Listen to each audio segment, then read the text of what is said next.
We've got friendlies all around us, over. But the dust off one is going to require suppression for this hoist extract. I'd like all your elements to pop smoke so I can suppress the most likely enemy area.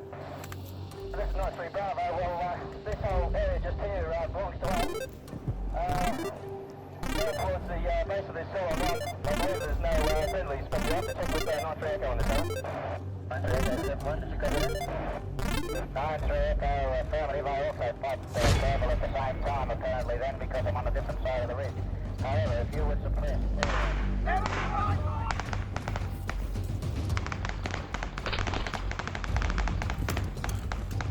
What do we got? Got it! Don't open up on those guns yet! No, finish in the OP. Right!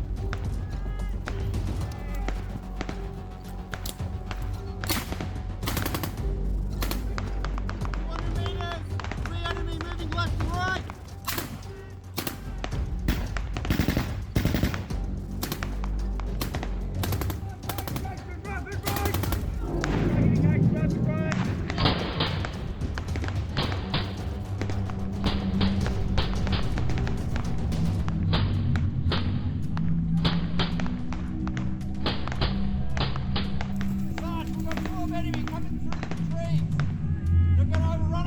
Alright, stand by. Platoon, get ready to move. Is that mortars? Listen. Yeah, they're bringing in mortars. Get off the position. Go.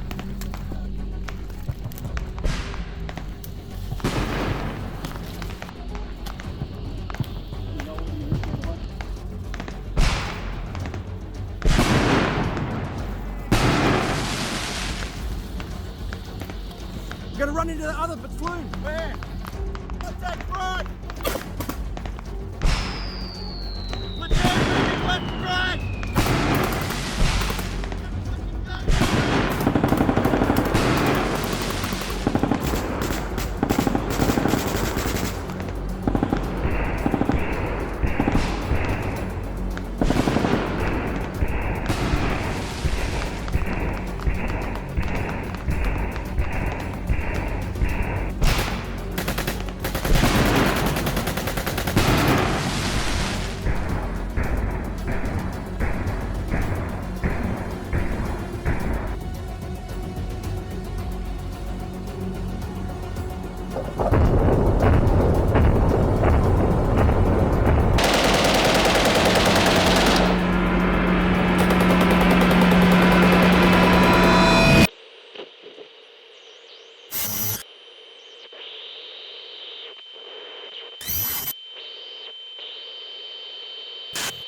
Today, we're going to be doing the F1 submachine.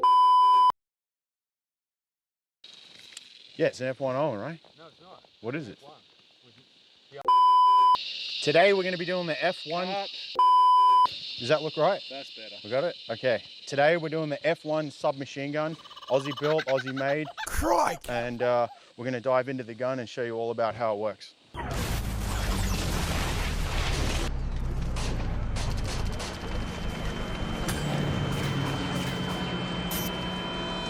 So before we get started, a quick word on the sponsor of today's video for the F1 is here in Australia, one of Australia's leading theatrical armourers is Gideon Marshall, and Gideon owns the F1, and everything today is done through a theatrical armoury company, and they would be the go-to guys to hit up for film and television armourer work here in Australia.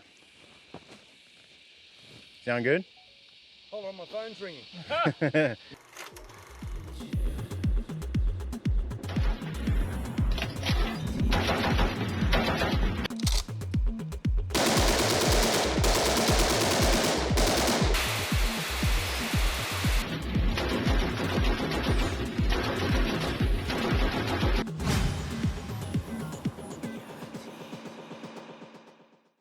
Okay, so basically the F1 was essentially one of the last submachine gun Australia ever produced. And when you look at this firearm up against a Sterling, you can definitely see origins of Sterling DNA, much like the following of the Sten to the Owen gun during World War II. The aim of the F1 was essentially to make a lower cost production cost submachine gun to the original World War II Owen gun. Another aim of the upgrade was to make it lighter and more reliable, and then follow that natural progression of submachine gun evolution. The firearm was produced at the Lithgow Small Arms factory in the Blue Mountains, west of Sydney in Australia. The production run was essentially 1962. They did see service in Vietnam all the way through to 1973, with around about 25,000 of the F1s were actually produced. Ultimately, it was deemed with the introduction of Australia's main upgrade to the F-88 Ozstyle system. The Owen gun itself was ultimately deemed no longer suitable for service within the Defence Force, and it was ultimately phased out around about in some of the reserve units as far as the late 90s. They were still seen in a few reserve units out there. So we are very fortunate today in that Gideon has brought out several firearms for us, all theatrical, blank, safe to use, and we're so blessed that the F1 is such a rare firearm. There are none, to my knowledge, anywhere in the United States. Very blessed and very lucky today. Furthermore, we can show you a side-by-side comparison of the original Australian World War II Owen gun. But before we get to that, I'm going to dispel a few myths here today. There seems to be a lot of struggle understanding how and why Australia chose to go with a top feed magazine fed submachine gun, and it's not because we're all bloody upside down underneath the planet.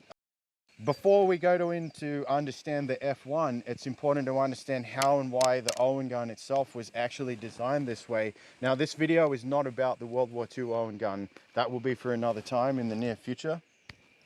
But essentially, to paint a really quick picture, Australia had troops deployed in early World War II in North Africa, and basically everybody was armed with the infamous 303 Lee Enfield, the Vickers machine gun, and the Bren gun. And as the Japanese were advancing in their campaign into the South Pacific, and they took the New Guinea Islands with the threat of invasion to Australia, we very quickly learnt that there was a big demand for a close quarters firearm, submachine gun perhaps. And at that time of the war, we were buying Thompsons off America, but they could just not get enough of them out to us. We were not allowed to produce the Sten gun under license, so the Owen gun was conceived. The reason the Owen gun is a top-fed, magazine-fed firearm is because this is the first firearm specifically designed for jungle warfare, close quarters combat. Now, those of you who are veterans and you've been out on your guts and done mag changes with the M4 or the SA80 and so on and so forth, you'll know what I'm talking about when you're in close country and you have to maneuver the firearm around to conduct mag changes. There's a lot of moving parts there. The Owen gun was designed to engage the enemy instinctively off the hip. And the reason of the top-fed magazine system, other than the assistance of gravity-fed rounds, is you have to do very little ergonomics and moving the gun to conduct a mag change. So picture yourself in the jungle in close quarters with vines and shit everywhere. Conducting a mag change is a very simple operation. You barely have to move the gun in any direction whatsoever. Additionally, with the bottom ejecting mag well, the idea of that is that in the natural patrolling position, the open working parts of the gun are facing in towards the body. So as you're moving through the scrub, you're not forcing dirt and dust into the firearm because it's orientated away from that. The magazine-fed firearms with the sight orientated off to the right rather than the left. The whole point of that is to achieve a tighter cheek weld to the rear of the stock when you're taking a sight picture. If the sights were on the other side of the firearm, you get very little ability to marry your cheek up against the side of the firearm to take a shot. So that is the main reason to achieve that. The other reason is if your sights were on this side of the firearm, being a right-handed shooter, they're going to clip onto your webbing in a uniform and snag. So that is a really quick down and dirty about the Owen gun. Why that's important to understand is a lot of the design of this translates into the F1. Another reason for the top feed magazine is when you're doing a reload, and the mag well is open, the working parts are to the rear because it's an open bolt firearm. So dust and debris or any explosions coming down, that dirt that does enter the firearm with the mag well open and exposed, it's just going to fall right through the gun. It's not going to clog up the working parts. As we can demonstrate here, you can just see it clears out the gun. So very cool firearm, amazing piece of history, one of my favorite bits of kit, but this is going to be a video for another time. So one of the common myths out there is as that Australia was also producing at that time of the F1, the L1A1 SLR, that there were a lot of parts throughout this gun that are interchangeable and will swap straight onto the F1. Now, from a manufacturing standpoint, that might make sense because you've got a factory already tooled up to produce one type of firearm. If components off that firearm are already built, why change all your jigs and your manufacturing process? But bursting through a lot of the myths out there, there's only 3 parts on the F1 that are actually interchangeable with the SLR. That would be your butt plate, your sling swivel, and the trigger guard. Even the F1's pistol grip, whilst it looks the same as the SLR, it is manufactured very different. The SLR has cutouts on it that allow for the swing gate of your safety selector. The safety selector itself is different to the SLR. So just kind of dispelling some of those myths out there about the interchangeability of SLR parts onto the F1. So talking about DNA and origins from the Sterling submachine gun, you can just take one look at the F1 and already know through the barrel shroud, it does have that design feature of a Sterling. But importantly to note that the magazine is a basically exact Australian copy of the British Sterling magazine, even with the roller lock feed system on the top. Bursting through a couple of more myths that are out there. It has been commented on the internet that the World War II Owen gun will run inside an F1, but I'm here to tell you with the way that it's designed, you can see it's not going to be a comfortable fit. It doesn't even fit up into the gun. So bursting through the myths, number one. However, a good piece of information is that a Sten gun magazine, important to note here that Australia never had the Sten gun, but we produced a variant, what's called the Oz Sten, which used Sten gun magazines. A Sten gun magazine will go into lockup and function perfectly inside an F1 submachine gun, just like that. So, bursting through the myths. So, an introduction to the F1, simple functionalities. It is an open bolt, no gas system, recoil operated firearm. We already talked about the top feed magazine, and it is not a select fire weapon, meaning you have safe and fire. Rather than a semi to fully automatic selector switch, it's a progressive trigger. The idea of the progressive trigger is that in the heat of the moment, the soldier doesn't have to faff around changing through a selector switch, and essentially they have full control to go from semi to full auto. But keep in mind, there is some training required to achieve that comfortability, to be comfortable with the trigger system. So one of the problems earlier on with open bolt submachine guns was through mishandling of the firearm, be it getting in and out of a vehicle, mechanized operations and so on. A sudden jolt of an open bolt firearm could potentially cause the bolt to travel rearward just enough to strip a round out of a loaded magazine and fire off the weapon.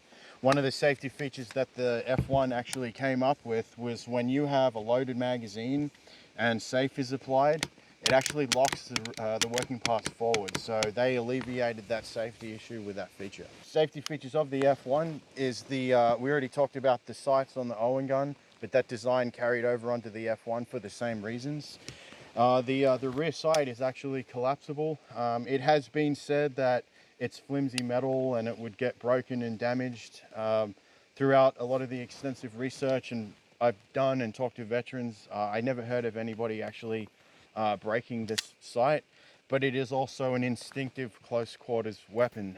So actually utilizing the rear sight in the field was also not necessarily common practice, more operator choice.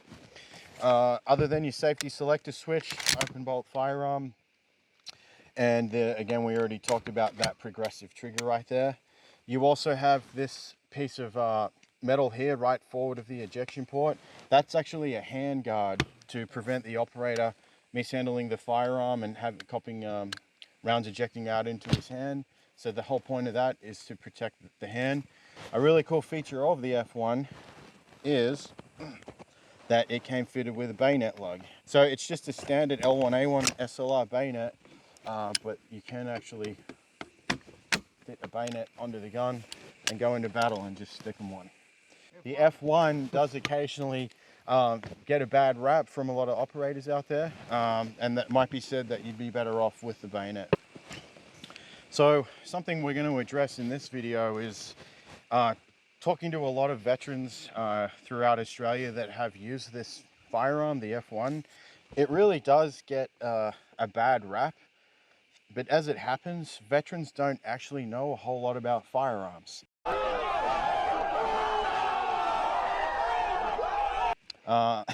When you talk to weapons engineers, well-trained gunsmiths who understand the finite operations and designs of firearms, this weapon is quite extraordinary, and it's almost ballistically the exact same thing as a Sterling or an MP5. They fire the same round, the barrel length is almost the same. So getting into where does that come from? Why does this gun have kind of a bad rap? Well, initially, very important to note that yes, this was available in Vietnam, however, it wasn't common use. The majority of the service this weapon saw was in a peacetime army, generally through either the regular army or at that time the CMF, Citizens Military Forces, that went on to become the Army Reserve. There was no blank firing attachment available for this gun.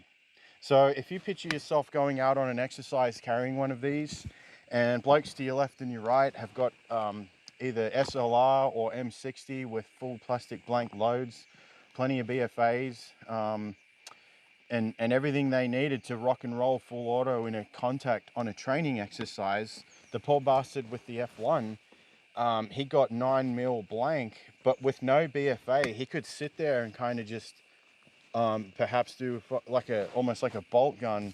But the chances of that happening as time went by, the bloke with the F1 more than likely probably wouldn't have even been issued blanks, because why bother? So when guys are in the military and everybody else is rocking and rolling in a contact and this bloke doesn't fire at all, they kind of poo-poo it a little bit because they didn't get to produce that capability that their buddies do.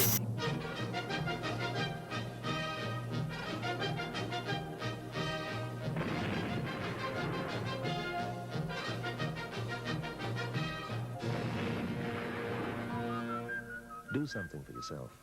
Join the Army Reserve. So that's kind of one of the reasons that it does get a bad rap. The second one is the ammunition rumor. So you hear that age-old saying of, oh, I couldn't shoot rounds through a wet blanket at 100 meters. That kind of developed from surplus ammo we had left over early Vietnam War, and you get that difference between pistol ammunition and subgun ammunition in 9mm, and a lot of the rumors were that once the Australian Army adopted proper subgun ammunition, this functioned a little better. Is kind of where that comes from. That's actually a myth. There is no army out there that has two separate loads. Nobody, at least for Australia, manufactured a pistol round and then a submachine gun round. It was a one size fits all. It always has been. But that was a rumor that sort of started to circulate as to why this doesn't perform very well. So nipping that one in the bud, same ammunition as a bloody MP5 or a Sterling. Where does that bad taste really come from? Well, imagine yourself going into combat, people are trying to kill you, you're getting shot at, and again, the guys to your left and right have got the bloody SLR in 7.62, the M60 is ripping through the jungle, and some guys even have 5.56 M16, and you're there with this thing, trying to reach out and shoot the enemy. You can probably understand why the weapon gets a bad rap, but there is a place and a capability for everything. So that's kind of looking at where a lot of these rumors sort of come from. And but as it sits as a functional submachine gun, it's no different to the Sterling or the MP5 or any of the other modern contemporary submachine guns, and you don't hear a whole lot of shit talk on those. Maybe people just struggle with the fact that it kind of looks a little bit weird with the top feed magazine, but again, we've already talked about that. So as it stands today in 2025, the rarity of this firearm is paramount, and it's very difficult for somebody today to do a live fire review of this firearm. This weapon is blank fire converted, and we do not do live rounds here. So, but even being able to shoot this as a blank fire gun, again, incredibly rare. So using it today, it is a comfortable shooting gun. The ergonomics of it are there, but as you saw in our introduction, doing a mag change on this thing can get a little bit tricky, predominantly due to the length of the magazine pouch. And a lot of blokes will say that, oh, when you're in combat, the magazine just goes. That might be true, but a lot of you will know on exercise, as a soldier, you police up your magazines, and on trying to conduct a mag change, it can be quite challenging. This is also my first exposure to an F1 submachine gun. I have no training or have never previously been exposed to one of these. So it is a real privilege for Gideon to bring these out for us today. The F1 went through several prototype iterations, ultimately went from X1 to X2. This is essentially the X3, and the X3 is what became the F1 submachine gun. The Australian government tried to approach the Sterling Firearms Company to make the Sterling under license, but the cost to do that was ultimately ridiculous and just deemed not possible.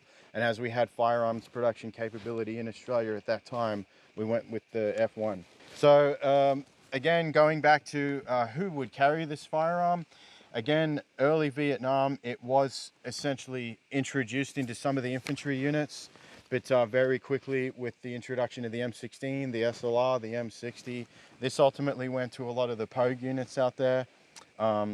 So truck drivers, pilots, and so on and so forth. But again, even with the negative taste that this gun had, if you're in a helicopter or in a truck, and your choices would ultimately come down to a pistol or at least a submachine gun, with the barrel length like this, you still have a reasonably effective range out to 100 meters. So I would still take this over a pistol. So our submachine gun today, we can see a lot of our markings and stampings here. Everybody knows the broad arrow, which is essentially defense property. You can already see the submachine gun 9mm F1. The way that the serial number is laid out is AD would be the manufacturing location of the firearm. Then you have the year of make, and then within the year of make, you have the consecutive gun within that year. So this would be Australian Defence Lithgow 1973, and then gun number 7 of 1973. So that's essentially the breakup of the markings. Interesting point out there is that it has been said that our front sight post here is actually the front sight post of an SMLE or perhaps a Bren gun. And again, that would make sense because the factory was already tooled up to do that. But that's not actually the case, being as that the rear sight and the front sight are closer together. You have to achieve a much higher sight post. So it is a unique front sight. Going through some of the equipment that might have been issued to you with the F1, you would have the bayonet, but once again, general issue SLR bayonet as well, so no difference there. It does have its own proprietary cleaning kit, if you will, a much wider bore brush to go through the receiver when the barrel's stripped, and then you get a standard pull-through piece of rope, much like the SLR and the Lee Enfield, and your standard oil bottle, but that does not go in the butt of the firearm. That goes in the kit with the digger. And then now we're going to demonstrate field stripping and then detailed stripping the F1. Okay. So the weapon is clear. I don't know the specific order of this, but we're going to essentially move from top to bottom. So you get your cleaning rod, and the essentially the barrel clamp, for lack of a better term, is like a ratcheting system. It's threaded in, but unhooking the depressing the detent for the ratchet, you would essentially just wind the barrel out of place like that, and then she just comes out. The barrel is also timed, so it'll have to go in and seat in that section there.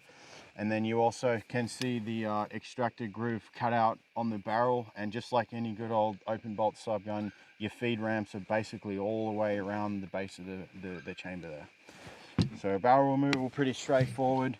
And then once you get the barrel out, you then use the sling swivel mount, and your trigger housing will come out complete, but they would use that, and you just turn your locking pins from horizontal to vertical, and then you would pull the pins out.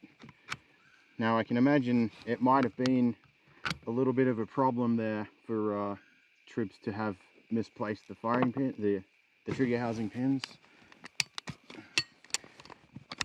But the trigger assembly essentially just drops out of the gun like that. And that would be a field strip trigger mech. It would really only go to armory level to be stripped down any further than that. And then to pull the guts out of the gun, detents on the back there, interrupted thread, so you pull her out, buttstock guide spring, and then your trigger, or your bolt will come right out of the receiver. Just like many other magazines that are out there, butt plate comes off, comes out like that. So that right there is essentially as far down as a digger in the field would likely strip down the F1. Going into a few features that haven't been covered online before is if you can get a shot, can you see that riveted rib? Mm-hmm.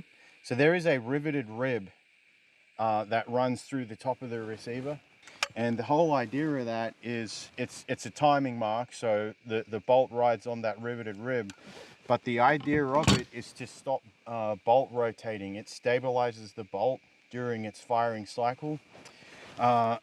Looking at the bolt itself, you can see the Lithgow factory proofing mark on the side of the bolt, done during either production or factory fit and retests. One thing to note about the F1 bolt, as opposed to a lot of other open bolt guns out there, is there's very little actual bearing surface on the bolt. And just like some of our other videos we've discussed, like with the Uzi, the idea of that is to provide an area for dirt and debris to move into and fill out that gap, rather than jamming up the firearm with tight tolerances. So just like your Owen gun and a lot of your other open bolt guns, it is a fixed firing pin, and that definitely helps with reliability, less working parts, and it makes the workings of an open bolt gun much simpler. So one thing to note also with the F1, unlike say the Sterling or the Sten or maybe even an MP40, is the cocking handle recess is actually covered. So even though it's an open bolt gun, once you bring the working parts rear, it's a non-reciprocating charging handle, so that stays forward, and the firearm essentially remains sealed until it goes into its firing cycle. One other sort of myth traveling around out there with the F1 specifically is that there was some type of a plunger that, even though you would charge the working parts rear and bring that forward, and then your bolt would just ride, there was some type of plunger that you could engage the charging handle into the bolt, but I've seen no evidence anywhere out there that exists. And as you can see here, there is no plunger or button that engages the charging handle to the bolt.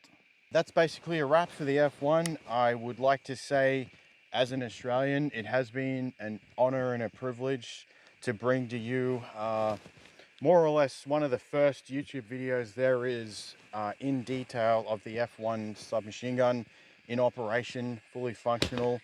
And I cannot stress the rarity of this firearm. Once again, there are no known examples of this in the United States, and only one is known to exist in Canada.